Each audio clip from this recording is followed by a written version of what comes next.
Today, I want to read to you from Jude, verse 8, and talk to you about dreamers. So here we go, Jude, verse 8, where we read, "Likewise also these dreamers defile the flesh, reject authority, and speak evil of dignitaries." In warning early Christians about dangerous men among them, Jude used 3 Old Testament examples: Israel in the Exodus, rebellious angels, and Sodom and Gomorrah. Then Jude described the character of these dangerous deceivers. With the words, "likewise also," Jude connected these certain men with the people of Sodom and Gomorrah in their sensuality. He said they defile the flesh. And he connected them in their rejection of God's authority. He said they reject authority. God gives every human an aspect of their being known as the flesh.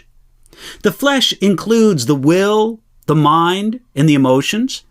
The flesh is something that can be surrendered to God and be used to glorify Him, but we can also defile the flesh by stubbornly using it in the service of sin and self. These ones in Jude did more than defile the flesh. These certain men also rejected authority. They wanted to be in charge. So they rejected the authority of God, and they rejected those God put in authority. Our culture encourages us to reject authority and to recognize ourselves as the only real authority in our lives. Some people do it with the Bible, only choosing to believe certain passages. Some people do it with their beliefs by choosing at the salad bar of religion. Some people do it with their lifestyle by making their own rules and not recognizing the proper authorities that God has established.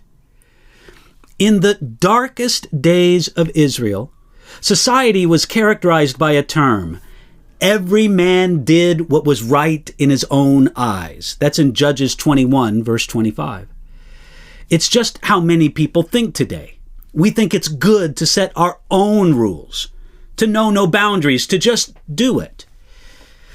The third characteristic mentioned in Jude, verse 8, is that these men were those who speak evil of dignitaries.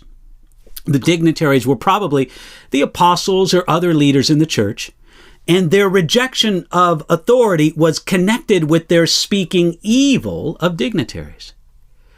We live in an age when many in and out of the church think nothing of speaking evil against dignitaries.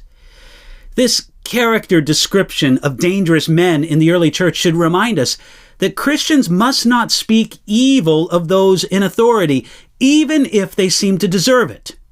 Our critical words against leaders in politics and business and faith or in other areas of authority must always be respectful and carefully chosen.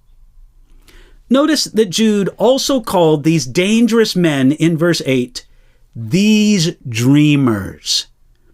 It is possible that Jude means that they claimed to have prophetic dreams, which were really deceptions.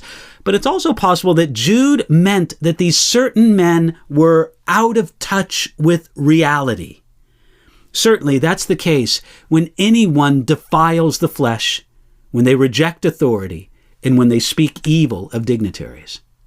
So today, ask God to search your character regarding these things, and to be a person who's not a dreamer in the sense Jude means it here, but is vitally in connection with God and His reality on this earth.